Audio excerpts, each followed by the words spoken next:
So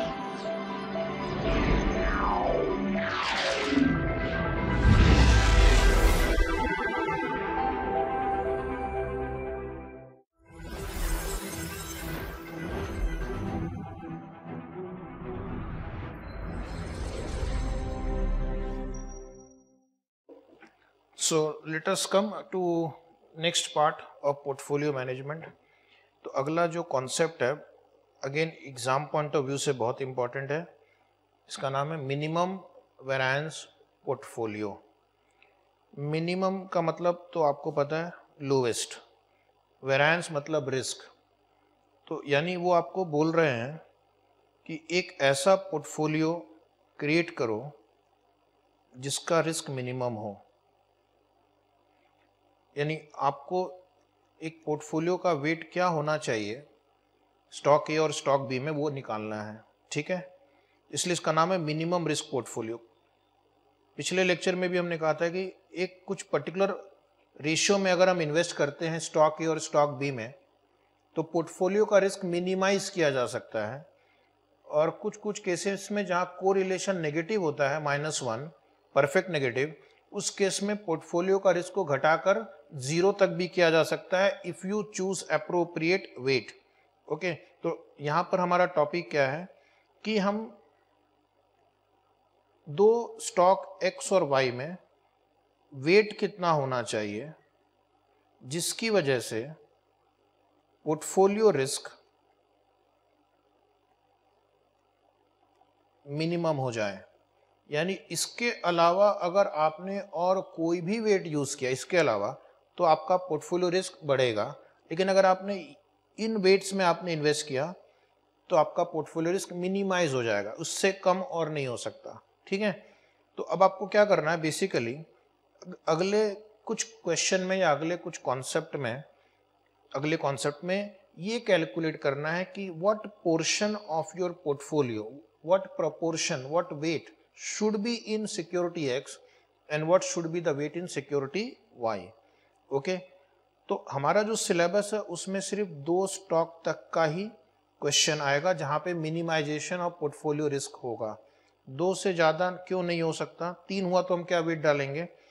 3 हुआ उस case में हम नहीं कर पाएंगे क्योंकि उसके लिए हमें एडवांस्ड मैथमेटिकल मॉडल्स लगते हैं जो हमारे सिलेबस के बाहर है। ठीक है, तो मिनिमम रिस्क पोर्टफोलियो का मतलब है portfolio which has the minimum risk, lowest risk और लोवेस्ट वेरिएंस।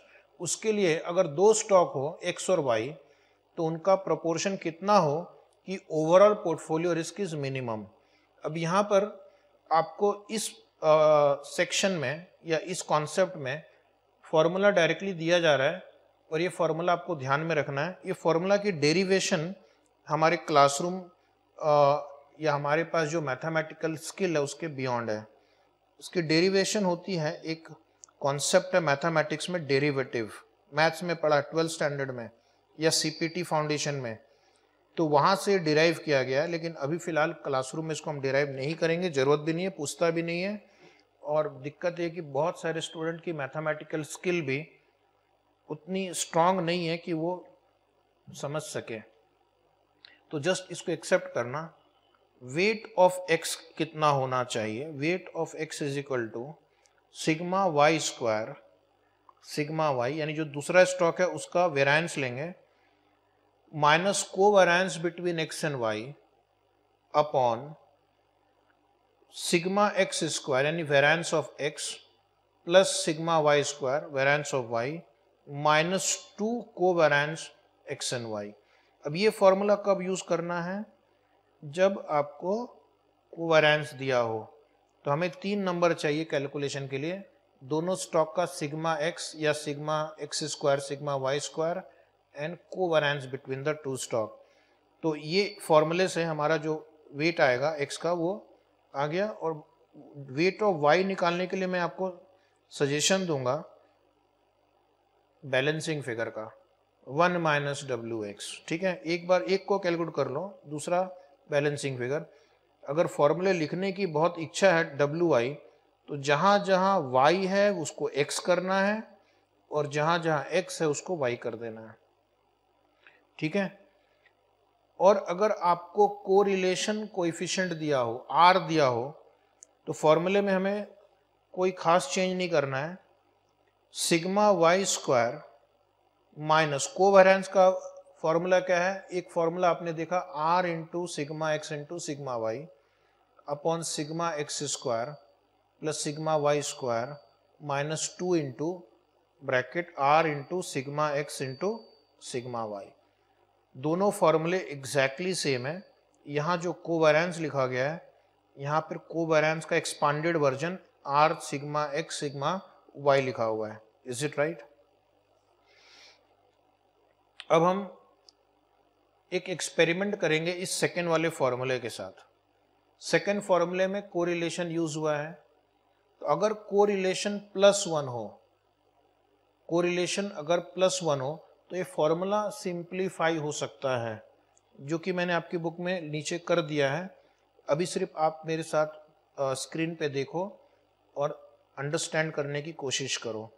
अगर r इज इक्वल टू 1 तो वेट ऑफ x क्या होगा, sigma Y square minus sigma x into sigma Y into,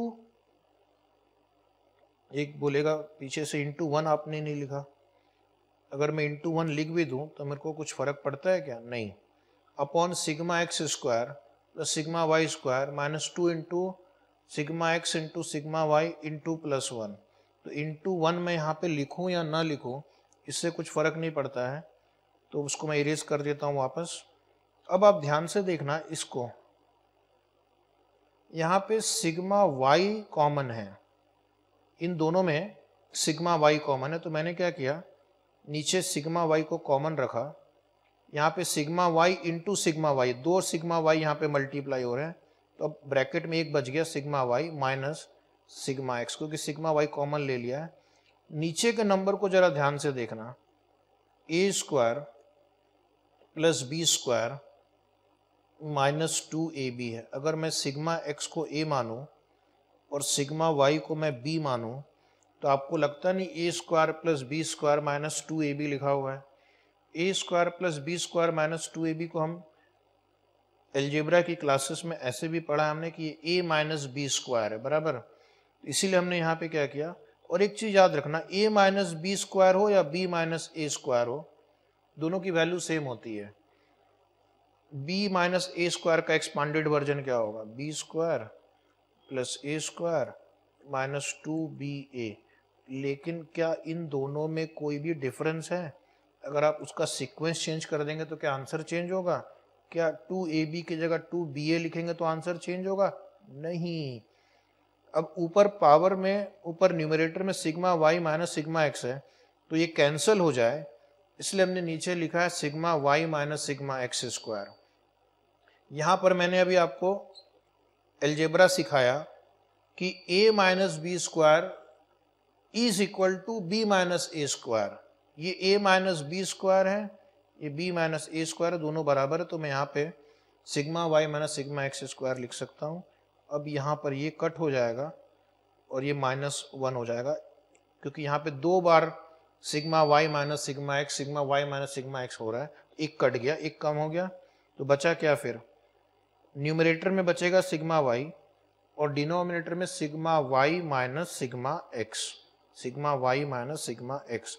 तो अब आप क्या करना, एक क्वेश्चन मैं आपको आज करवाऊंगा जहां पर आपको r की वैल्यू +1 दी जाएगी या -1 दी जाएगी। उस केस में आपका टाइम बचाने के लिए weight of x will be sigma Y upon sigma Y minus sigma x, ठीक है।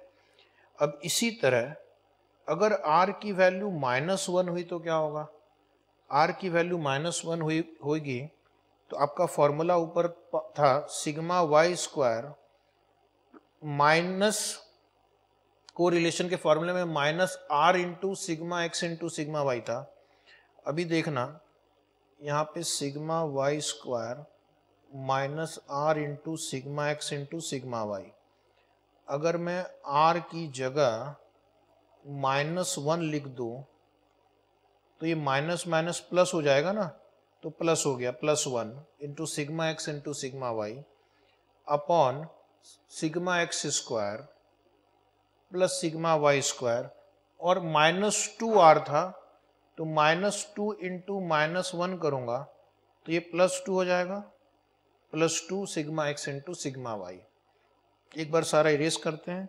अब ध्यान से देखना, यहाँ पे सिग्मा वाई है, यहाँ पे sigma Y into sigma y, 2 sigma Y यहाँ पर मल्टीप्लाई हो रहे हैं, तो इसका कॉमन पोर्शन ले लिया मैंने सिग्मा वाई, और ब्रैकेट के अंदर छोड़ा मैंने sigma y plus sigma x को, अपॉन ये हो गया a square B square 2ab, तो a square plus b square plus 2ab को हम a plus b the whole square लिख सकते हैं या b plus a the whole square लिख सकते हैं, बोलो ना हाँ। तो हमने क्या किया, sigma y plus sigma x square कर दिया, ये कैंसिल हो जाएगा, ये -1 हो जाएगा, तो हमारे पास फाइनली क्या बचा, sigma Y upon sigma y plus sigma x is equal to weight of x. ठीक है, लिखा हुआ है। अब एक चीज और बता दूं कि अगर डब्ल्यू वाई निकालना हो तो 1 माइनस डब्ल्यू एक्स, ये भी आसपास लिख के रखो। डब्ल्यू वाई के लिए वापस इतनी एनर्जी, इतना टाइम नहीं लगाना है आपको। एक बार डब्ल्यू एक्स निकल गया तो डब्ल्यू वाई बैलेंसिंग फिगर, एक नोट लिखेंगे वहां पे, नोट लिख लो आसपास या नोटबुक में जहां आपको इच्छा हो। नोटबुक में लिखना तो पहले ऊपर हेडिंग लिखना मिनिमम वेरिएंस पोर्टफोलियो, बाकी सब कुछ तो मैंने बुक में लिख दिया है। Minimum variance portfolio note for more than 2 stocks, for more than 2 stocks, minimum risk portfolio requires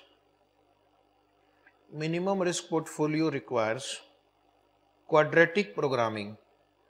Minimum risk portfolio requires quadratic programming. Okay, quadratic programming यानी advanced mathematical model है, which is not in our syllabus. Enjoy. Which is not in our syllabus.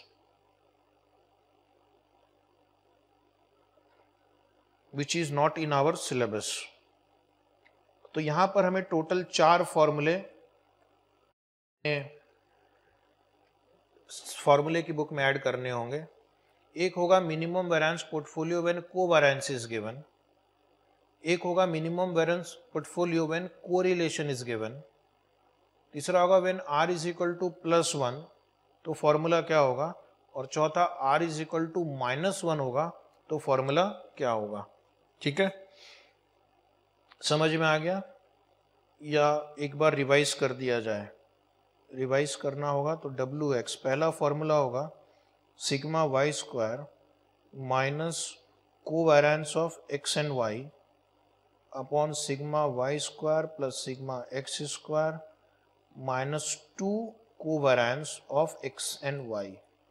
मेरे साथ साथ अगर correlation दिया हो तो sigma Y square minus r into sigma x into sigma Y upon sigma Y square plus sigma x square -2r into sigma x into sigma Y, और अगर r की वैल्यू +1 रही तो sigma Y upon sigma Y minus sigma x, और अगर r की value -1 रही तो वेट ऑफ x होगा sigma Y upon sigma y plus sigma x. ठीक है, प्रैक्टिस करेंगे, ध्यान में हो जाएगा, डोंट वरी। ठीक है, तो ये चीज अगर आपने भी सीख लिया तो आप भी अपने पोर्टफोलियो का रिस्क मिनिमाइज कर सकते हैं, राइट। तो अब इसके ऊपर ना हम 4-5 क्वेश्चन प्रैक्टिस करेंगे, तो फिर फॉर्मूला आपके मन में बैठ जाएगा।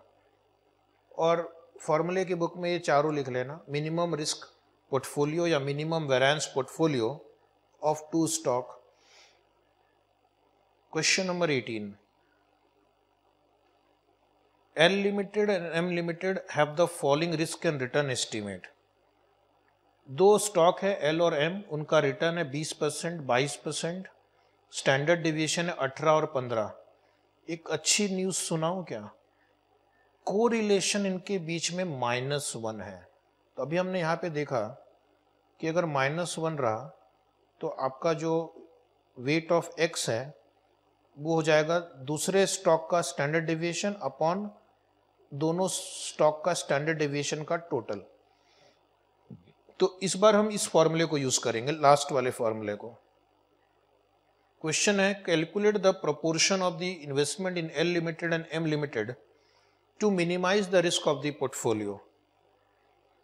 तो इस क्वेश्चन में हम शॉर्टकट फॉर्मूला यूज करेंगे, क्योंकि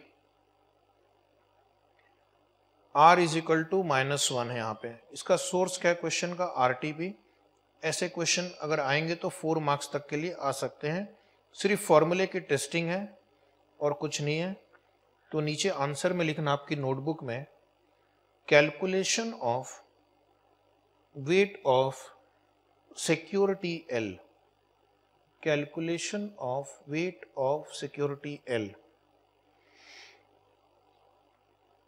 Note as correlation coefficient is equal to -1, WL is equal to, L का वेट निकालना है तो यहाँ पे न्यूमरेटर में स्टैंडर्ड डेविएशन M का लेंगे, sigma M upon sigma M plus sigma L, okay, upon sigma M plus sigma L is equal to, अभी सारे नंबर आपको हाथ में दिए गए हैं, कैलकुलेट नहीं करना है। कभी कभी आपको पहले क्वेश्चन में ये स्टैंडर्ड डेविएशन निकालना होता है और उसके बाद मिनिमम रिस्क पोर्टफोलियो लगाना होता है। वैसे भी क्वेश्चन हम करेंगे जहाँ पे आपको पहले स्टैंडर्ड डेविएशन निकालना पड़ेगा, 15 अपॉन 15 प्लस 18। इसको आप किसी भी सीक्वेंस में लिख सकते हैं, 18 प्लस 15 या 15 प्लस 18, डजेंट मैटर। अब आपको सॉल्व करना है और अप टू 4 डिजिट तक आप चले जाओ, 45.45। तो एग्ज़ाम में हम क्या करेंगे, पेपर चेकर का भरोसा नहीं, हो सकता है वो परसेंटेज में आंसर एक्सपेक्ट कर रहा हो, तो उस केस में आपको लिखना इक्वल टू 45.45%। हो सकता है वो डेसिमल में आंसर एक्सपेक्ट कर रहा हो, 0.4545, ओके। फिर लिखना weight of M is equal to, अब इसके लिए अलग से मेहनत मत करो, करोगे तो भी आंसर वही आएगा, 1 माइनस 0.4545 इज इक्वल टू 0.5455।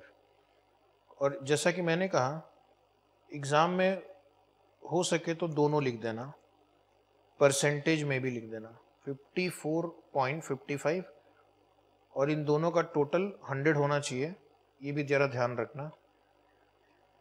ये आंसर हो गया, इसमें इतना ही कार्यक्रम था। Question number 19। अब आपको बड़ा वाला फॉर्मूला यूज करना पड़ेगा, क्योंकि क्वेश्चन नंबर 19 में दिया हुआ है कि P limited and L limited have low positive correlation coefficient of +0.5।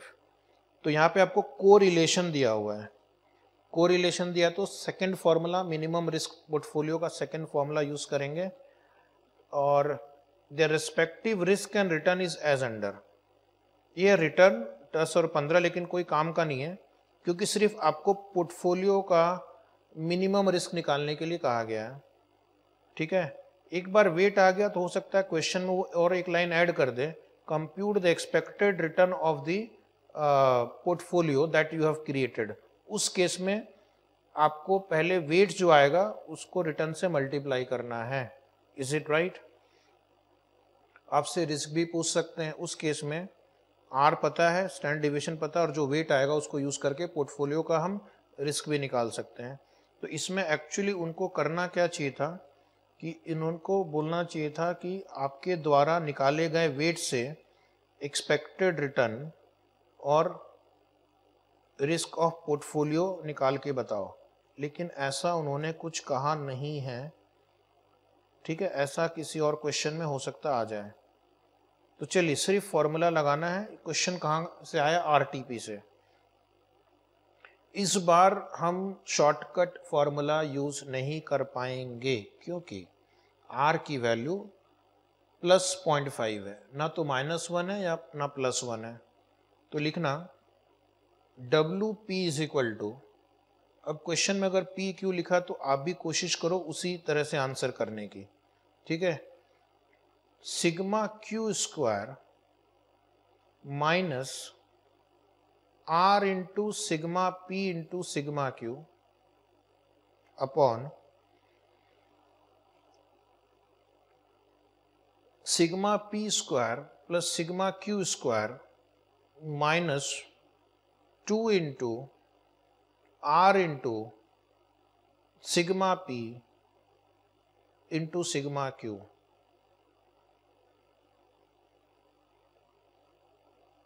Solve करेंगे। स्टैंडर्ड डेविएशन ऑफ क्यू दिया हुआ है क्वेश्चन में 25 स्क्वायर माइनस आर दिया हुआ है 0.5 into 20 into 25 upon 20 square plus 25 square minus 2 into 0.5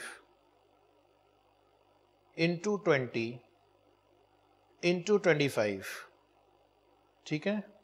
solve करेंगे और वेट ऑफ पी बताएंगे। सॉल्व करना आप सब लोग।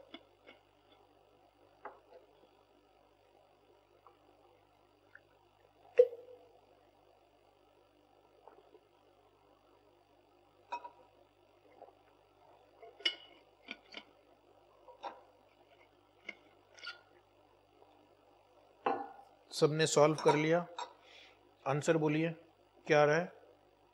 375 आ रहा है न्यूमरेटर और डिनोमिनेटर आ रहा है 1025 माइनस ये ब्रैकेट वाला 500। ओके, तो फाइनल आंसर बोलो। फाइनल आंसर आ रहा है 0.7143। और क्या करेंगे कि एग्जाम में मार्क्स ना कटे, इसको परसेंटेज में भी लिख देना है 71.43%। वेट ऑफ क्यू होगा 1 माइनस 0.7143 0.2857 और उसके नीचे लिखना 28.57%।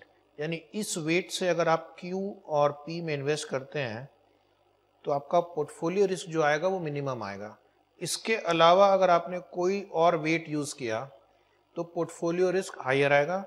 एक अच्छा स्टूडेंट ट्राई करके देख सकता है घर में अलग अलग वेट्स लेकर, और आप देखेंगे कि इस पर्टिकुलर कॉम्बिनेशन का जो पोर्टफोलियो रिस्क है वो सबसे मिनिमम होगा। एक और क्वेश्चन आपकी आरटीपी में आया है इस मुद्दे पर, question number 20। Question number 20, source is RTP. अब यहाँ पे इन्होंने थोड़ा ज़्यादा इन्फॉर्मेशन दी है और ज़्यादा कैलकुलेशन मांगा है आपसे, तो इस टाइप के क्वेश्चन एक्सपेक्ट कर सकते हैं एग्जाम में 4 to 8 मार्क्स के लिए, right. A Limited has been specially formed to undertake 2 investment opportunities. The risk and return characteristics of the 2 projects are shown below. 2 project हैं, प्रोजेक्ट भी पोर्टफोलियो की तरह ही होते हैं क्योंकि हमारा इन्वेस्टमेंट है और उस पर रिटर्न है और उस पर रिस्क भी है। तो ये मतलब नहीं कि यहाँ पे इनको हर बार स्टॉक ही लिखना हो, बेसिक कॉन्सेप्ट सेम रहेगा चाहे स्टॉक हो या प्रोजेक्ट हो। तो A be expected return 12%, 20%, risk 3%, 7%। यहाँ रिस्क का मतलब है स्टैंडर्ड डेविएशन। ये जो रिस्क है ये क्या है, ये ब्रैकेट में लिखो standard deviation. A limited plans to invest 80% of its available funds in project A, यानी ए का वेट है 0.8 एंड 20% इन बी, यानी बी का वेट है 0.2। The directors believe that the correlation coefficient between the returns of the project is +1. Good news, correlation is +1. If correlation is +1, portfolio risk is the weighted average risk. Portfolio risk is the weighted average risk. Required, calculate the return from the proposed portfolio of the project A and B. Return from portfolio कैसे निकालते हैं, expected return of individual stock लेना है और उनको उनकी respective wait से multiply करना है। उसके बाद लिखा है calculate the risk of the portfolio, यहाँ पे कोरिलेशन 1 दिया हुआ है तो वेटेड एवरेज ले लेंगे। उसके बाद क्वेश्चन अचानक चेंज होता है और क्या बोलता है question, suppose the correlation between A and B was minus. पूरी तरह से उन्होंने घुमा दिया। पहले दो आंसर के लिए ये वो क्वेश्चन है, अब क्वेश्चन में बिल्कुल उन्होंने एक ड्रामेटिक चेंज किया है। +1 से मान लो -1 होता, how should the company invest it funds in order to obtain zero risk portfolio. अगर आपको स्टैंडर्ड डेविएशन ऑफ पोर्टफोलियो 0 चाहिए तो उसके लिए वेट ऑफ ए और वेट ऑफ बी कितना कितना होना चाहिए। अगर R-1 हो तो अभी यहाँ पे हमारा fourth formula minimum variance portfolio का काम आएगा। याद है फोर्थ पोर्टफोलियो अगर R-1 हुआ तो sigma WX equal to sigma Y upon sigma Y plus sigma X। ये ए और बी का स्टैंडर्ड डेविएशन, उतने से काम चल जाएगा। वेट ऑफ ए निकालने के लिए standard deviation of B upon standard deviation of A plus standard deviation of B. एक बार ए का वेट आ गया तो बी का वेट निकाल सकते हैं।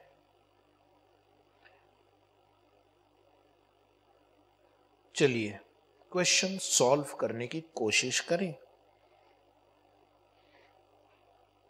From the given data, write down expected return of A is 12% and expected return of B is 20%. Okay? From the given data, expected return of A is 12% and expected return of B is 20%.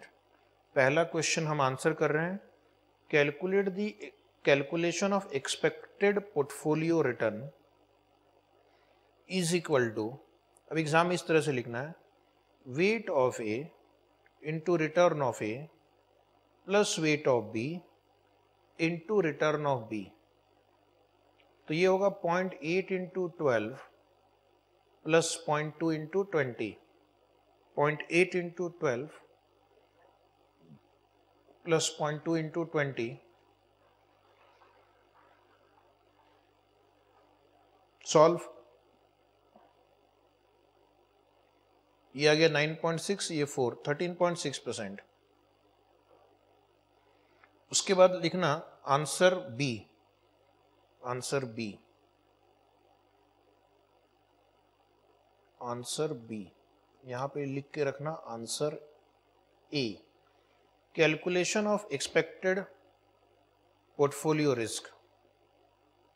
तो यहां पर एक note लिखूंगा मैं, as correlation is equal to 1, as correlation is equal to 1, सब लिख के दे रहा हूं मैं आपको, बाद में कंफ्यूज नहीं होगा कि ऐसा फॉर्मूला क्यों यूज किया है। As correlation is equal to 1, portfolio risk will be weighted average risk. Portfolio risk will be weighted average risk. फिर लिखना sigma p is equal to WA into sigma A, WA into sigma A plus WB into sigma B equal to, WA तो question में दिया हुआ है 0.8 into standard deviation of A देखना 3 plus weight of B 0.2 into standard deviation of B 7। इतना easy है। अगर आपको ये पता हो कि R1 होने पे portfolio risk weighted average risk होता है तो आपका काम कितना कम हो गया। इसको हम सॉल्व करेंगे तो क्या पाया आपने, ये 2.4 है, ये 1.4, 3.8%, 3.8%। पहला और दूसरा आंसर हो गया। तीसरे आंसर में उन्होंने कोरिलेशन को -1 कर दिया है और ऐसे पोर्टफोलियो का आपको कंस्ट्रक्शन करना है जिसका रिस्क 0 हो, यानी ए और बी का वेट कितना होना चाहिए कि इस पूरे पोर्टफोलियो का रिस्क 0 हो। तो लिखते हैं next heading answer C, minimum variance portfolio, minimum variance portfolio या मिनिमम रिस्क पोर्टफोलियो।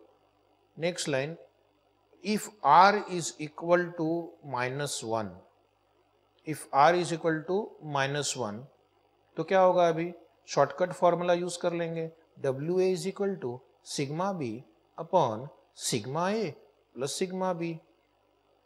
ए का वेट निकालना है तो sigma B upon sigma A plus sigma B. Solve कर लो।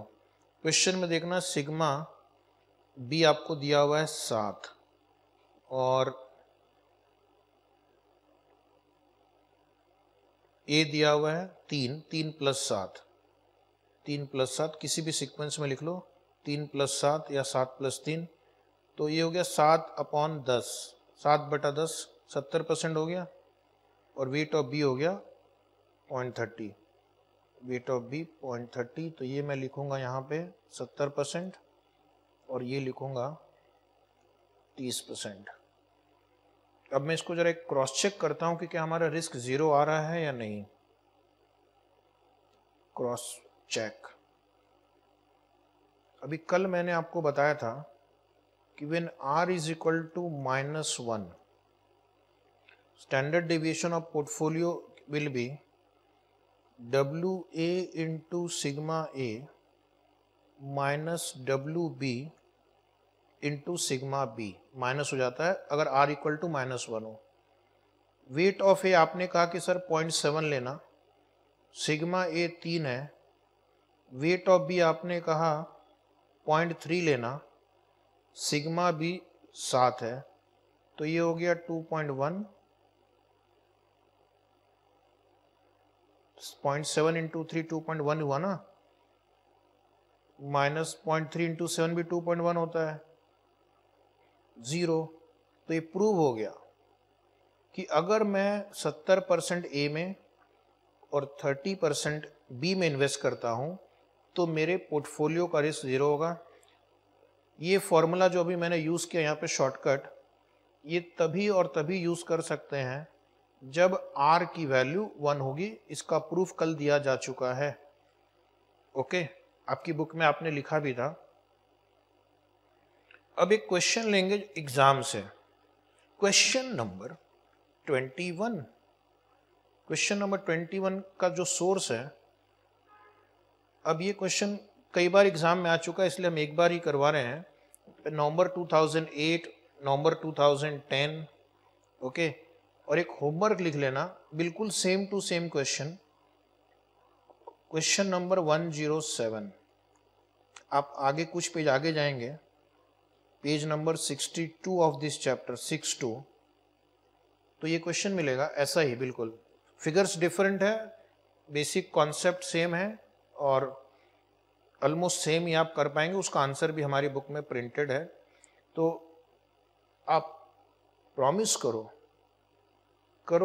बोलो ये मैं अपने धर्म ग्रंथ पे हाथ रख के कसम खाता हूं कि मैं होमवर्क करूंगा या करूंगी या करेंगे। ठीक है, तो let us begin this wonderful question number 21। Return of share of P limited and Q limited for the past 2 years are as under. तो 2 साल का प्रश्न है, 2006 2007। P का रिटर्न दिया हुआ है 11% और 17%, Q का रिटर्न दिया है 20 और 8। तो इससे आप एवरेज रिटर्न निकाल सकते हैं। 11 17 प्लस डिवाइड बाई 2, तो मेरे ख्याल से कुछ तो 14 आएगा। एनीवे, हम बाद में लिखेंगे, फिलहाल मैं आपको समझा रहा हूं कि आपका दोनों स्टॉक का कोइंसिडेंटली एवरेज रिटर्न 14% आ रहा है। Calculate the following. अब यहाँ पर इन्होंने 6 क्वेश्चन पूछे हैं और इसकी एग्जाम में मार्क्स दिए सिर्फ 5, नालायक, या 8, ऐसे 5 से लेकर ये 8 मार्क्स तक का क्वेश्चन हो सकता है। और अगर हम प्रैक्टिस करके जाएंगे बार बार तो ये बोनस मार्क है, क्योंकि आपने न्यूमेरिकल है, जितने आंसर अपने आप सही होंगे फुल मार्क्स मिल जाएंगे। पहला क्वेश्चन क्या है? पहला क्वेश्चन है कि compute the return of the portfolio made up of 50% of P and 50% of Q। Weight दिया हुआ है, उसको एवरेज रिटर्न से मल्टीप्लाई करेंगे तो पोर्टफोलियो रिटर्न आएगा। उसी तरह expected return of portfolio made up of 60% of P and 40% of Q. फिर से वही क्वेश्चन, सिर्फ वेट्स चेंज किया है। तीसरा question, find out the standard deviation of each stock. अगर आपको पास डेटा दिया जाए तो स्टैंडर्ड डेविएशन का फॉर्मूला होता है summation x minus x bar square upon n। तो आपको ये फॉर्मूला दोनों के लिए अप्लाई करना है, p के लिए और q के लिए। तो 2 मार्क्स उसमें भी आ गए, 1 या 2। उसके बाद दिया what is the covariance and correlation coefficient between the two stock. Covariance के लिए भी यहाँ पर हमारा फॉर्मूला क्या होगा, अगर पास डेटा दिया हुआ है तो x minus x bar into y minus y bar का समेशन डिवाइड बाई n, और कोरिलेशन का फॉर्मूला होगा covariance upon sigma x into sigma y. Point number C में हमने सिग्मा x सिग्मा y निकाल लिया, पॉइंट डी में covariance निकाल लिया है। बच्चे की जान ले लिया इस क्वेश्चन में पूरा। If P and Q stock is invested in the ratio of 2:1, अगर वे 2:1 के रेशियो में है, what is the portfolio risk. If the ratio is 1:1, फिर से सॉल्व करो 1:1 रेशियो लेकर, then what is the overall portfolio risk. तो आपको पोर्टफोलियो रिस्क भी निकालना है 2 बार, ठीक है। पोर्टफोलियो रिस्क में आपको वेट दिया हुआ है, स्टैंडर्ड डेविएशन दिया हुआ है ऊपर, कोरिलेशन दिया हुआ है यहाँ पे। तो फॉर्मूला यूज करके आप पोर्टफोलियो रिस्क 2 बार निकाल सकते हैं। एक क्वेश्चन आपकी इंटेलिजेंस को चेक करेगा, why it has gone up, why it has gone up. Portfolio का रिस्क मैं जब 2:1 से 1:1 करता हूं तो इसका रिस्क बढ़ जाता है। आप पाएंगे कि ये आंसर, F का आंसर E के आंसर से अधिक है। तो आपको बताना है कि ऐसा क्यों हुआ, क्यों क्यों क्यों। ओके, तो क्वेश्चन बहुत इजी है और 5 से लेकर 8 मार्क्स तक के लिए क्वेश्चन आ चुका है। पहला स्टेप 1 लिखेंगे, calculation of average return of 2 stocks. Calculation of average return of the 2 stocks, right hand side, और 3 कॉलम टोटल ड्रॉ करना मेरी तरह, year, P limited, Q limited.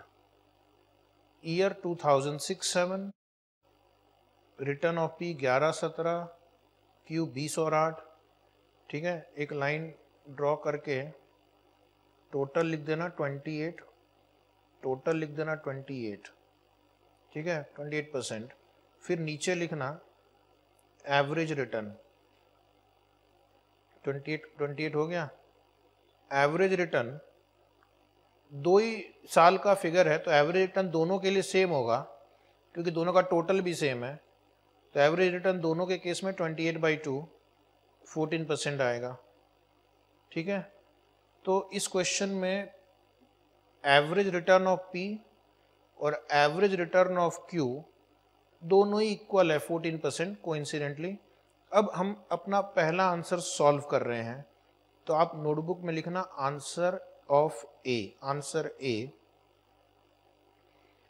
Calculation of expected return of portfolio, calculation of expected return of portfolio. और यहाँ पे हम draw करेंगे 4 column, draw करेंगे 4 column, security, return, weight, weight into return. Security का नाम है P and Q, रिटर्न दोनों ही 14 है, वेट दोनों ही 0.5 है, और मल्टीप्लाई करके टोटल करेंगे तो 14 आ गया। क्वेश्चन बहुत ही बेकार है क्योंकि अगर दोनों ही स्टॉक का रिटर्न 14 है तो हम कोई भी कॉम्बिनेशन यूज़ करेंगे तो हमारा आंसर हमेशा 14% ही आएगा। फिर भी अगर पूछा है तो कर दो। B, calculation of expected return of portfolio, answer B. तो फॉर्मेट सेम, सिर्फ वेट्स चेंज करके सॉल्व करो। या एग्जाम में अगर टाइम कम है तो सीधा लिखना equal to 14 × 0.6 plus 14 × 0.4, multiply total, कोई भी रेशियो लो आपका आंसर 14% ही आएगा। तो ये हो गया हमारा आंसर बी। अब वो पूछ रहा है स्टैंडर्ड डेविएशन। हमें क्वेश्चन में देखना है कि ईयर्स दिया हुआ है या प्रोबेबिलिटी दी हुई है। ईयर्स दिया हुआ है, तो ईयर्स दिया है तो आपको फॉर्मूला लगता है under root summation x minus x bar square upon n। ठीक है, तो उसके लिए अब मुझे x minus x bar square चाहिए, यानी रिटर्न का उनके एवरेज से डेविएशन का स्क्वायर चाहिए। तो नेक्स्ट आंसर सी लिखेंगे।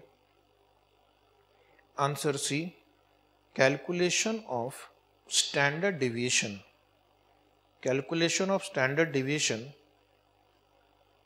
Of security P, of stock P। पहले हम ड्रॉ करेंगे 2 कॉलम या 3 कॉलम ड्रॉ कर लेते हैं। Year, RP, RP minus RP बार।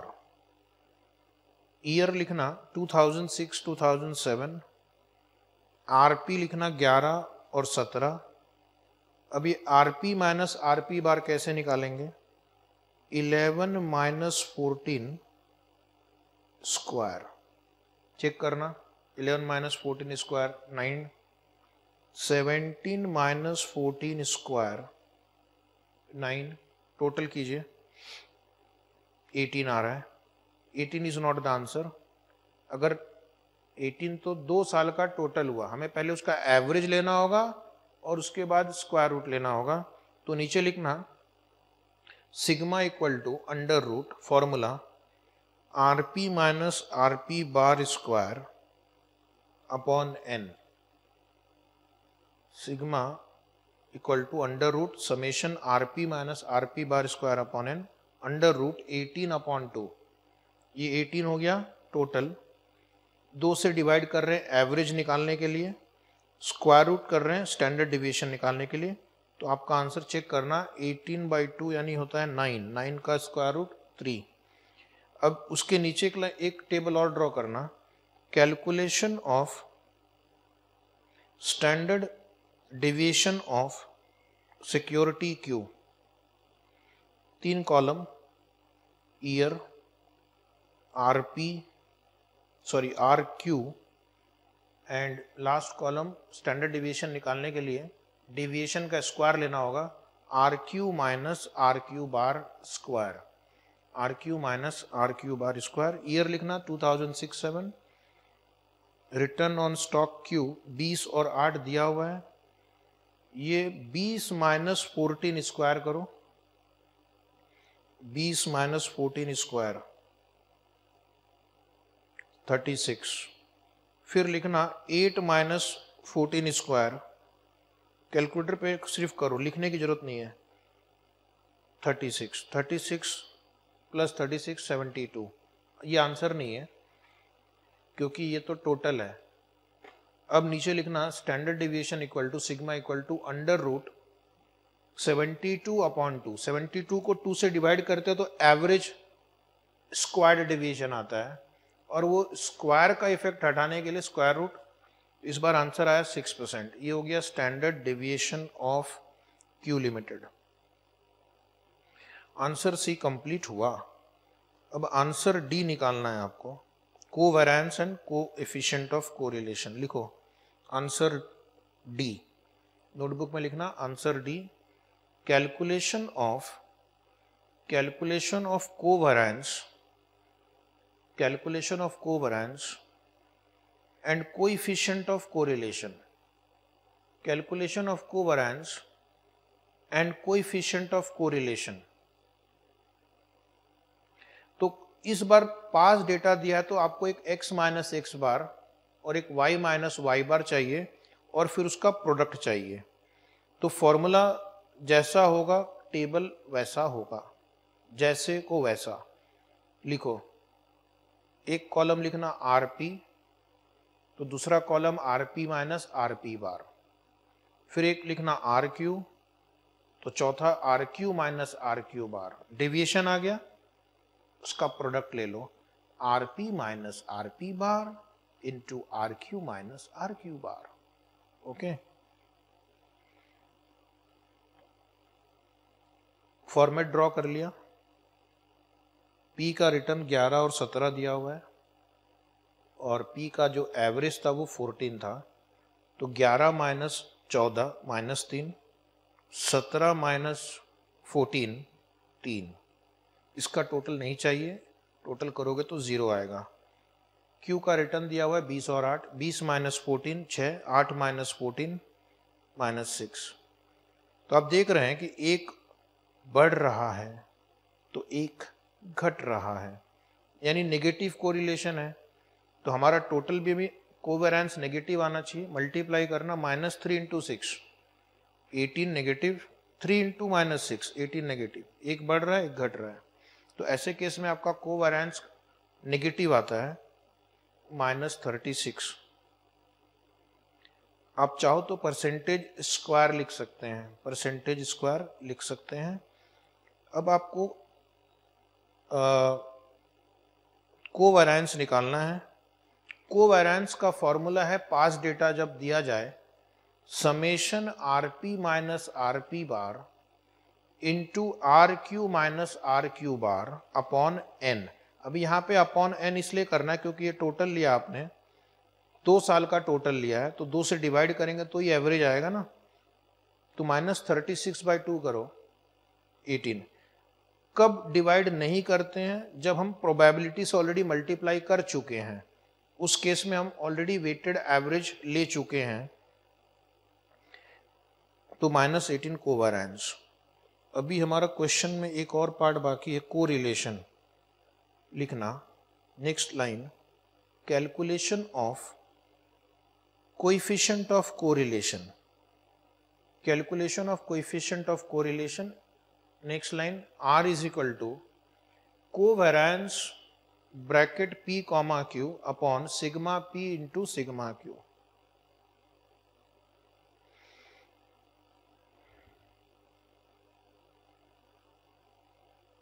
-18 अपॉन 3 इंटू 6, -18 अपॉन 3 इंटू 6, तो -1 आ गया। यानी इसको हम बोलते हैं परफेक्ट नेगेटिव कोरिलेशन। और आप एक बार फिर से देखो, जो साइन कोवेरिएंस का है वही साइन कोरिलेशन का है। न्यूमरेटर कभी भी डिनोमिनेटर से ज़्यादा नहीं हो सकता। इस क्वेश्चन में न्यूमरेटर डिनोमिनेटर की लिमिट को पहुंच गया है, बिकॉज एकदम परफेक्ट नेगेटिव कोरिलेशन है, तो -1। इसको यहाँ लिखो, परफेक्ट नेगेटिव कोरिलेशन। सिंस ये -1 है तो हमारा बहुत सारा काम इजी हो जाता है। स्टैंडर्ड डिविएशन ऑफ पोर्टफोलियो निकालना इजी हो जाएगा, मिनिमम वेरिएंस पोर्टफोलियो निकालना इजी हो जाएगा। तो -1 से कुछ कैलकुलेशन कम हो सकते हैं। अभी हम लिखेंगे आंसर ई। आंसर ई लिखना, calculation of portfolio risk when investment is in the ratio of 2:1, calculation of portfolio risk when investment is in the ratio of 2:1। तो यहाँ पर मैं एक शॉर्टकट फॉर्मूला चलाऊंगा, since R is equal to -1, since R is equal to -1, फिर लिखना standard deviation of portfolio is equal to, ये sigma P के जगह क्या लिखेंगे, स्टैंडर्ड डेविएशन ऑफ पोर्टफोलियो, क्योंकि इस क्वेश्चन में P ऑलरेडी है तो कंफ्यूजन ना हो इसलिए पूरा लिख दो। Standard deviation of portfolio equal to WP into sigma P minus WQ into sigma Q। अभी जो आपने इसके पहले भी क्वेश्चन में ये यूज किया था, ये तभी यूज करना जब R इज इक्वल टू -1 हो, ठीक है, अदरवाइज गलती हो जाएगी। तो अभी मैं सॉल्व करता हूँ। वेट ऑफ P दिया हुआ है 2/3, 2/3 ले लिया इंटू सिग्मा ऑफ P 3, पहले कैलकुलेट किया जा चुका है, यहाँ पे भी दिख रहा है स्क्रीन पे 3, माइनस वेट ऑफ क्यू दिया हुआ 1/3 इंटू 6, ये 6 यहाँ पे भी दिख रहा है, पहले भी कैलकुलेट किया है। तो सॉल्व करेंगे, सॉल्व करके बताओ कितना आ रहा है आंसर। इसको सॉल्व करो, पहले ये 3 और 3 कट गया 2, ये 3 और ये 6 काट देंगे, यहाँ 2 लिख देंगे, तो 2 - 2 हो गया ना। बोलो जी 2 - 2 कितना होता है? 0। अमेजिंग। तो पोर्टफोलियो रिस्क 0 होगा जब आपका वेट 2:1 के रेशियो में होगा। अभी इस क्वेश्चन में एक और पार्ट है एफ में उन्होंने सेम प्रश्न पूछा है, वेट चेंज कर दिया है, तो आपको लिखना है calculation of portfolio risk when investment is in the ratio 1:1। फिर से shortcut formula, since r is equal to -1, standard deviation of portfolio equal to, standard deviation of portfolio is equal to WP into sigma P minus WQ into sigma Q। इस बार wait क्या है? 1/2 into 3 minus 1/2 into 6, 1/2 into 3, तो answer आएगा 1.5 - 3। लेकिन हम जब final answer लिखेंगे, अब यहाँ पर बहुत इंपॉर्टेंट बात है कि स्टैंडर्ड डेविएशन को हम नेगेटिव नहीं लिखते। 2 दिन से मैं यही चिल्ला रहा हूँ कि नेगेटिव आ भी गया तो नेगेटिव नहीं लिखना, ignore negative sign, as standard deviation can't be negative, as standard deviation can't be negative.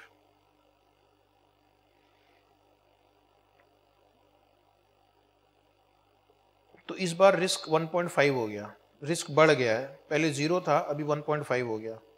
ध्यान से समझो, पहले मैं इरेज कर दूं। क्वेश्चन नंबर ई और एफ में P का वेट है 2/3, यह है 1/2, Q का वेट है 1/3, यहाँ है 1/2, स्टैंडर्ड डेविएशन है यहाँ 0, यह है 1.5। अब यहाँ पर आपकी इंटेलिजेंस की बहुत टेस्टिंग होने वाली है कि ये क्वेश्चन पूछ रहा है कि अगर हमने वेट चेंज किया 2:1 से 1:2 तो रिस्क बढ़ गया। क्यों बढ़ गया? 0 से 1.5 हो गया है तो ये बढ़ गया, क्यों बढ़ गया है? थिंक। 5 सेकेंड वेट करता हूं, उसके बाद आंसर डिस्कस करेंगे कि पोर्टफोलियो का रिस्क वेट चेंज करने से क्यों बढ़ गया।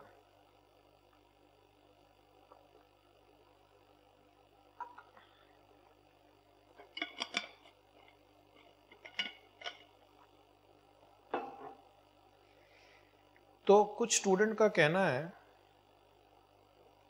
कि Q का वेट पहले 1/3 था, यानी 33% था, और अभी 50% हो गया है। Q का रिस्क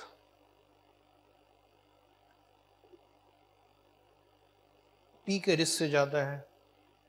तो स्टूडेंट का कहना, मेरा नहीं, स्टूडेंट का कहना है कि हमने जो ज्यादा रिस्की वाला स्टॉक था उसका वेट बढ़ाया। स्टूडेंट का कहना है कि जो रिस्की स्टॉक था उसका वेट बढ़ गया, तो इसकी वजह से पोर्टफोलियो का रिस्क भी बढ़ गया। उसका आंसर पूरी तरह से सही नहीं है, ओके। क्योंकि अगर हम देखें थोड़ी देर के लिए, हम अपने समझने के लिए हम सपोज वेट कम करके देखते हैं। P और Q का वेट 2/3 है, 1/3 है। लेट अस से कि Q का वेट हम कम कर देते हैं। आपने कहा Q रिस्की है, उसका वेट बढ़ा है, इसलिए पोर्टफोलियो रिस्क बढ़ा। तो मेरा आर्ग्यूमेंट है कि चलो हम Q का वेट कम करके देखते हैं, तो क्या हमारा रिस्क घटेगा, देखते हैं। तो अगर ये 3/4 और 1/4 का आंसर होता तो हमारा पोर्टफोलियो रिस्क होता 3/4 × 3, एंड -1/4 इंटू 6। सॉल्व करते हैं, ये हो गया 9/4।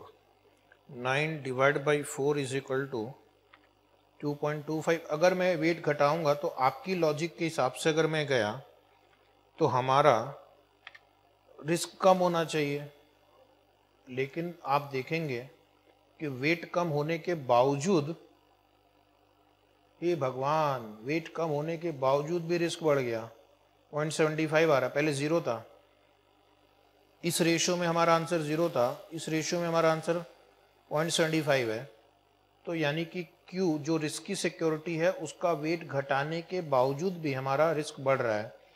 तो इसका मतलब आपका आंसर सही नहीं है, क्योंकि अगर लॉजिक काम करेगा तो रिस्की का वेट बढ़ने पे अगर पोर्टफोलियो रिस्क बढ़ता है तो रिस्की सिक्योरिटी का वेट घटने पे पोर्टफोलियो का रिस्क घटना चाहिए, लेकिन वैसा नहीं हो रहा है।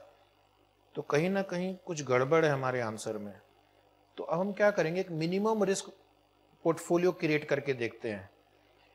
ओके, एक मिनिमम रिस्क पोर्टफोलियो क्रिएट करके देखते हैं कि मिनिमम रिस्क पोर्टफोलियो के लिए वेट क्या चाहिए, और अगर वो वेट 2:1 के बराबर आ रहा है, इसका मतलब है कि 2:1 के अलावा और कोई भी पोर्टफोलियो आप लेते हो तो आपका रिस्क बढ़ेगा। ठीक है, तो हमारा एक और आंसर नीचे भी लिखना, हेडिंग लिखना minimum variance portfolio. Minimum variance portfolio. अब इस क्वेश्चन में आर की वैल्यू कितनी है, -1। तो हम एक शॉर्टकट यूज करेंगे, weight of P is equal to sigma Q upon sigma plus P plus sigma Q। ये शॉर्टकट तब यूज करना है because R is equal to -1। यहाँ पे लिख के रखो, since R is equal to -1, तब जाकर ये शॉर्टकट फॉर्मूला यूज होता है। 6/3 + 6, 6/9, 6/9 means 2/3 and weight of Q will be 1 minus 2/3 equal to 1/3। तो आप देख रहे हैं कि जब 2/3 और 1/3 होता है वेट, तो ही पोर्टफोलियो रिस्क मिनिमम होता है। उसके अलावा और कोई वेट लेंगे तो रिस्क बढ़ेगा। तो मैं एक नोट लिखवाऊंगा आपको, the portfolio risk is minimum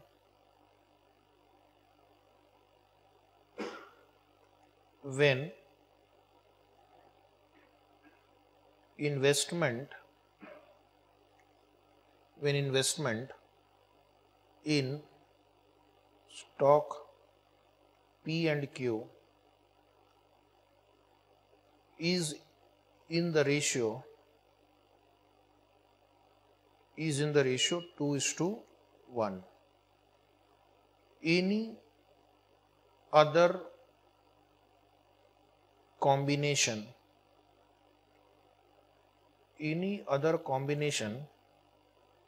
will increase the portfolio risk. Any other combination will increase the portfolio risk. Therefore, the portfolio risk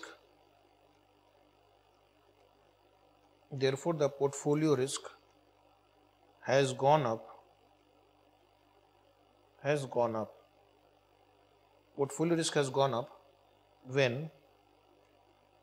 the ratio of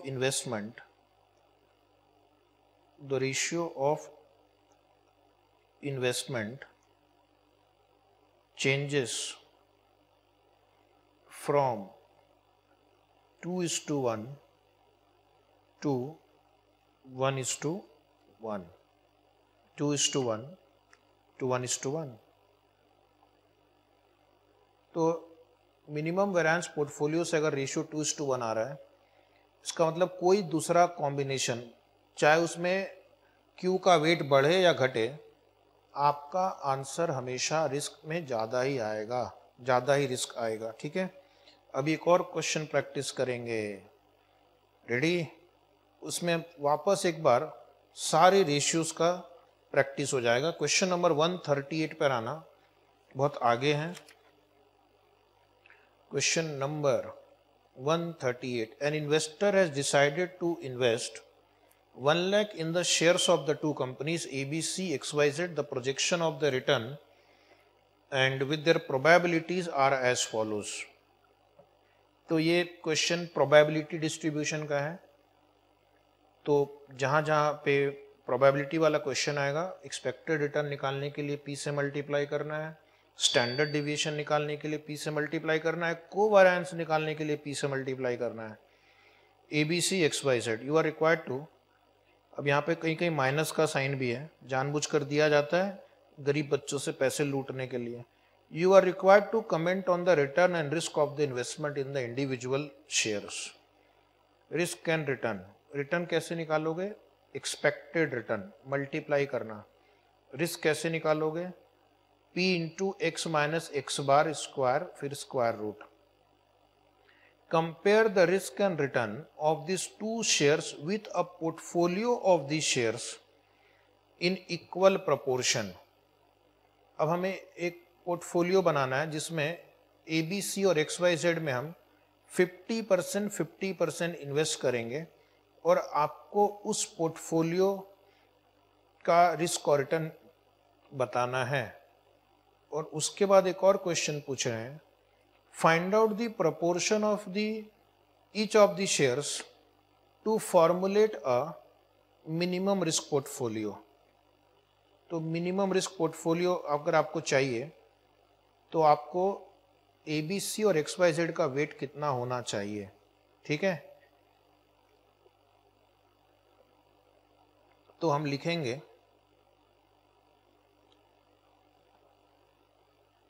calculation of expected return, standard deviation, coefficient of variation, covariance and correlation.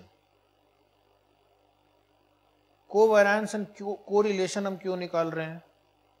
Covariance and correlation हमको इसलिए भी निकालना है क्योंकि minimum variance portfolio के लिए हमें covariance या कोरिलेशन का फॉर्मूला यूज करना पड़ता है, अनलेस कि आपका कोरिलेशन -1 या +1 नहीं हो।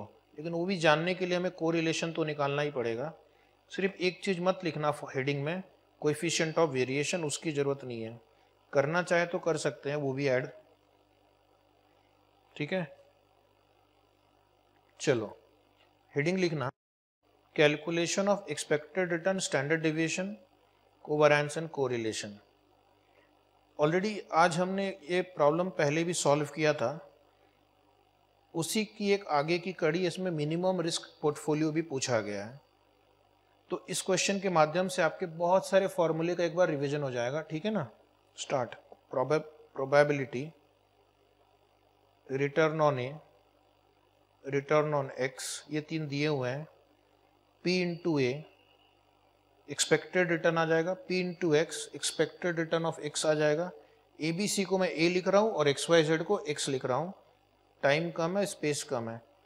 A minus A bar, X minus x bar, ये आपका डेविएशन आ गया। P into A minus A bar square, ये आपका A का वेरिएंस आ गया। P into x minus x bar square, ये आपको X का वेरिएंस आ गया और ये कोवेरिएंस आ जाएगा। P into A minus A bar into x minus x bar. Okay, कितने कॉलम बनाने पड़ते हैं यूजुअली ऐसे प्रॉब्लम में जहां पे प्रोबेबिलिटी दी जाए और आपको कोरिलेशन निकालना हो? करीब 10 कॉलम ड्रॉ करना पड़ता है, ठीक है?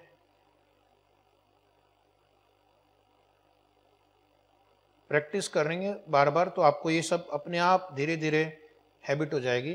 कोई ऑप्शन नहीं है क्योंकि क्वेश्चंस हमारे एग्जाम में आते हैं, तो पहले ये एक एक लाइन छोड़कर लिखेंगे तो मुझे ज़्यादा खुशी होगी। 0.20, 0.25, 0.25, 0.30 और ये 12 14 माइनस 7 28 16 10 28 माइनस 2।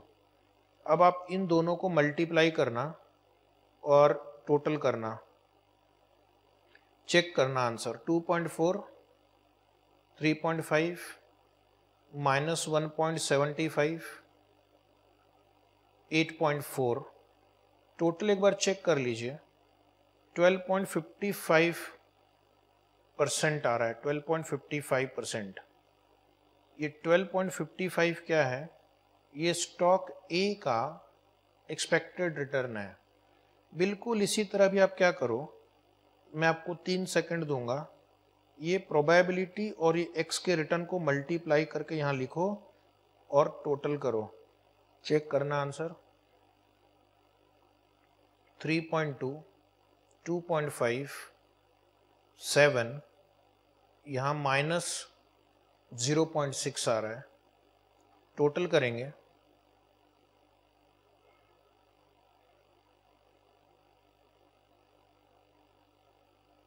12.1 आ रहा है। अभी आपको टेबल के नीचे लिखना है, एक दो लाइन छोड़कर लिख दो, expected return of ABC is 12.55%, expected return of XYZ 12.1%। तो हमारे ये कैलकुलेशन में ये A बार है और ये X बार है, आगे काम आएगा। अब ये अगला कॉलम है A माइनस A बार, ये है A और ये है A बार। तो 12 माइनस 12.55, 14 माइनस 12.55, यहाँ लिखते जाओ, -7 माइनस 12.55 एंड 28 माइनस 12.55। आंसर आएगा -0.55, 1.45, माइनस 19.55 प्लस 15.45। इसका टोटल नहीं चाहिए। ओके, अब इसी तरह आप ये x माइनस एक्स बार कैलकुलेट करके दिखाओ। ये 16 माइनस 12.1 यहाँ लिख दो, 10 माइनस 12.1 माइनस में आएगा, 28 माइनस 12.1 पॉजिटिव आएगा 15.9, -2 माइनस 12.1 ये आएगा -14.1। ठीक है, एक बार वापस चेक कर लो, 3.9 माइनस 2.1 15.9 एंड -14.1। अब आपको ये कॉलम में एक्सप्लेन करता हूँ, खुद से करना। P into A minus A bar square, A minus A bar calculate हो चुका है। ओके, और ये P है। पहले A माइनस A बार का स्क्वायर करो और ये प्रोबेबिलिटी से मल्टीप्लाई करके यहाँ लिख दो। करो start, 5 second I will give you. फिर चेक करना, इसका टोटल भी चाहिए तो m प्लस फंक्शन यूज कर लेना, राइट। टाइम कंज्यूमिंग क्वेश्चन है लेकिन इससे आपका रिवीजन हो गया। चलिए देखते हैं आंसर।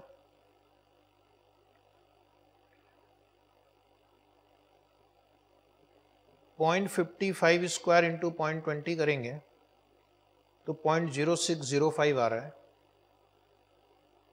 फिर 1.45 स्क्वायर इंटू 0.25 करेंगे 0.5256। 19.55 स्क्वायर इंटू 0.25 करेंगे 95.5506, 4 डिजिट में मैंने राउंड ऑफ किया है। And then 14.45 square into 0.30 71.6108। Check कर लीजिए, इसका टोटल चेक करना 167.7475। ओके, अब आप लोग वापस इस कॉलम को मुझे कंप्लीट करके देंगे। ये पहले x minus x bar square ले लो इस कॉलम का और उसको प्रोबेबिलिटी से फिर मल्टीप्लाई करना। मेमोरी प्लस फंक्शन यूज करते जाना, टोटल आ जाएगा। चलिए फिर से मिलते हैं आपको 10 सेकेंड। जिनका हो जाए अगले कॉलम पे बढ़ जाना।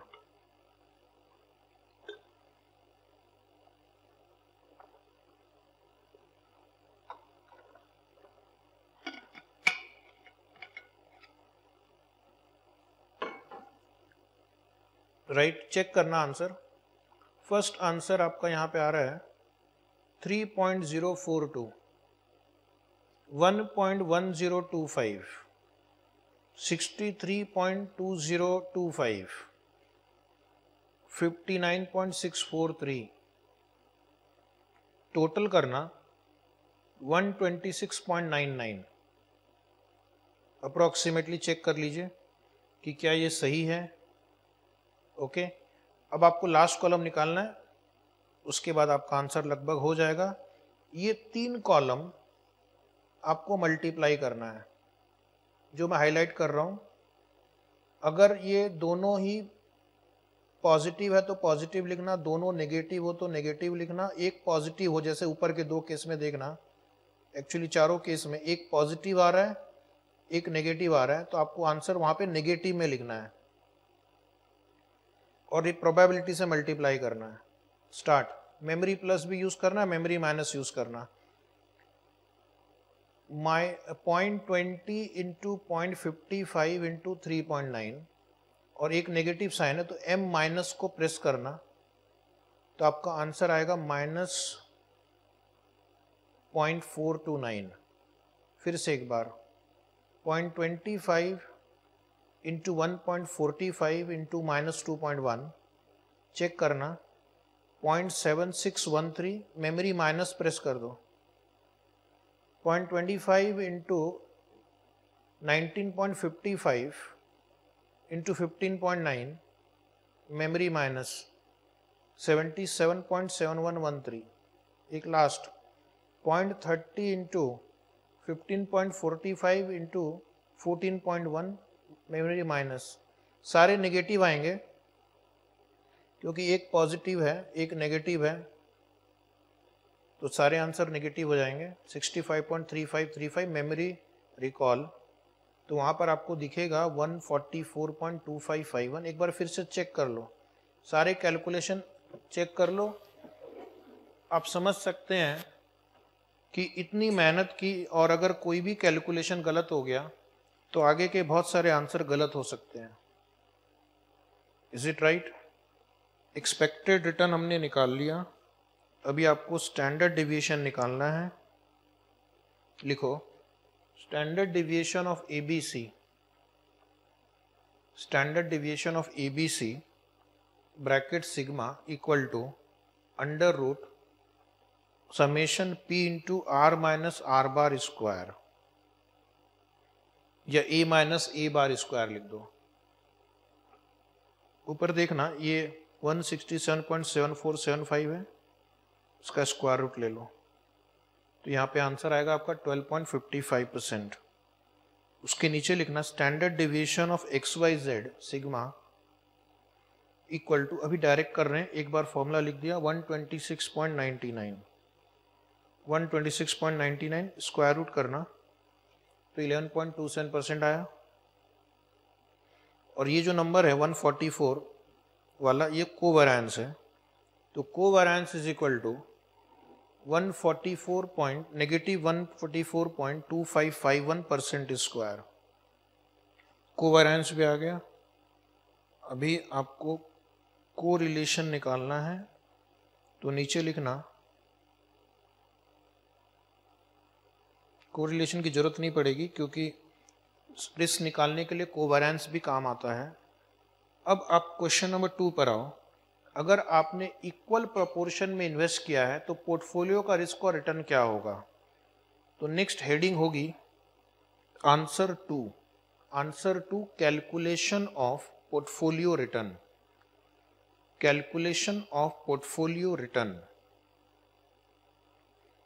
Next line, for equally weighted portfolio, for equally weighted portfolio expected portfolio return is equal to, expected portfolio return is equal to 0.5 into 12.55 plus 0.5 into 12.1, दोनों का रिटर्न का 0.5 मल्टीप्लाई करना, चेक करना आंसर।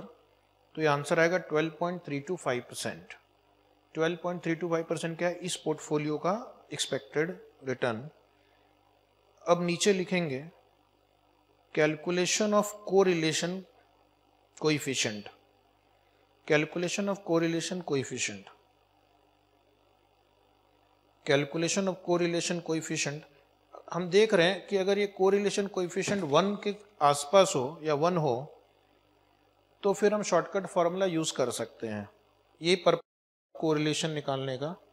तो आप लिखना correlation is equal to covariance between A and X upon sigma A into sigma X, upon sigma A into sigma X. Okay, negative 144.2551 upon 12.95 into 11.27 check करना कितना आ रहा है। तो लगभग ये 0.99 आ रहा है। 0.99 मतलब -1 के बिल्कुल नज़दीकी पहुंच गए हम। Is it right? -1 के बिल्कुल नज़दीकी पहुंच गए आप।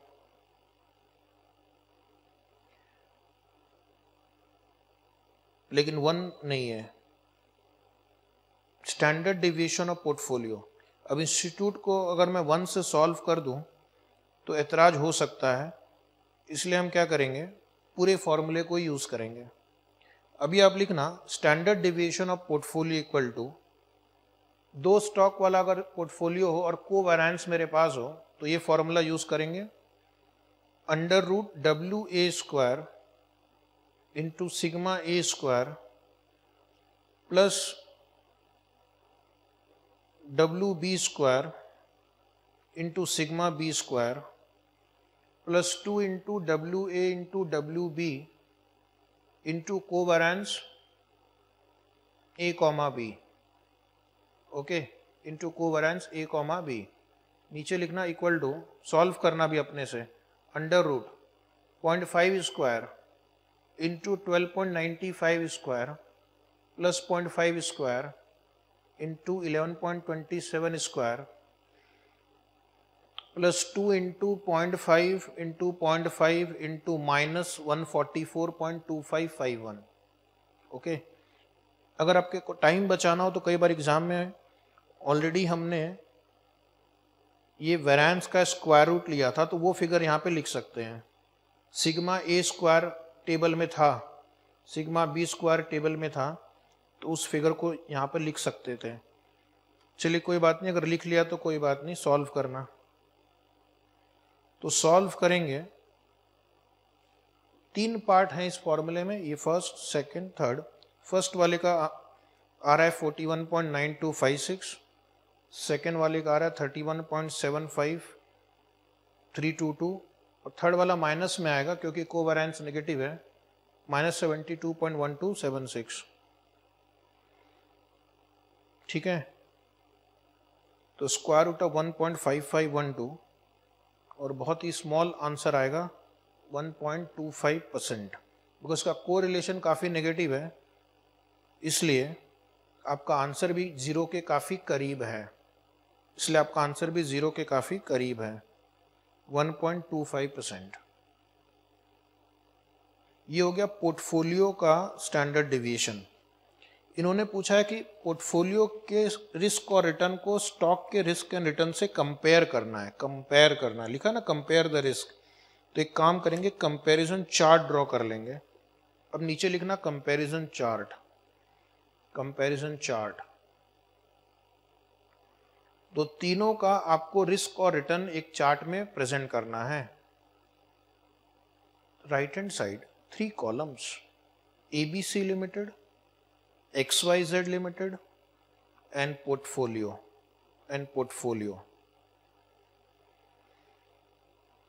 पॉइंट A एक्सपेक्टेड रिटर्न 12.55% आपको टेबल में दिखेगा, XYZ 12.1% टेबल में दिखेगा, और अभी आपने एक वर्किंग बनाई थी पोर्टफोलियो की 12.325%। पॉइंट बी स्टैंडर्ड डिविएशन, जब आपके आंसर में जाओ देखो स्टैंडर्ड डिविएशन 12.95% है, 11.27% है एंड 1.25% है। ये बहुत कम है क्योंकि इसका कोरिलेशन बिल्कुल 0.99 है, एकदम 1 के करीब था। ये हो गया कंपैरिजन चार्ट। अब आपको एक आखिरी सवाल क्या पूछा इन्होंने कि पोर्टफोलियो रिस्क मिनिमाइज करने के लिए ABC एंड XYZ का वेट क्या क्या होना चाहिए। तो एक last part of the answer, minimum variance portfolio. बहुत टाइम लग जाता है ऐसे क्वेश्चन में, लेकिन करना है, एग्जाम में आया है, मैंने आपको दिखाया है। Minimum variance portfolio that is weight of ABC, पहला पोर्टफोलियो को मैं ABC है, sigma Y square minus covariance of X and Y upon sigma X square plus sigma Y square minus 2 into covariance of X and Y। ठीक है, तो आपके answer में सारे फिगर्स मिलेंगे आपको। सिग्मा वाई स्क्वायर आपको ये टेबल में मिल जाएगा, जो आपने टेबल बनाया था सबसे पहले, वहाँ पे जो दूसरा स्टॉक है उसका वेरिएंस आपको दिख रहा है 126.99, नहीं दिख रहा है तो अभी आपने जो सिग्मा वाई कैलकुलेट किया है 11.27, उसका स्क्वायर ले लो, इतना आ जाएगा, माइनस कोवेरिएंस, अभी कोवेरिएंस नेगेटिव है तो ब्रैकेट में minus 144.2551 upon sigma x square, यानी जो पहली सिक्योरिटी है उसका वेरिएंस वो आपको टेबल में दिख जाएगा लास्ट के 2-3 कॉलम में 167.7475। अगर टेबल में नहीं दिख रहा है तो जो आपने स्टैंडर्ड डिविएशन निकाला है उसका स्क्वायर ले लो तो आ जाएगा, प्लस वापस sigma Y square same figure minus 2 covariance minus 2 into bracket minus 144.2551। चलिए सॉल्व करेंगे।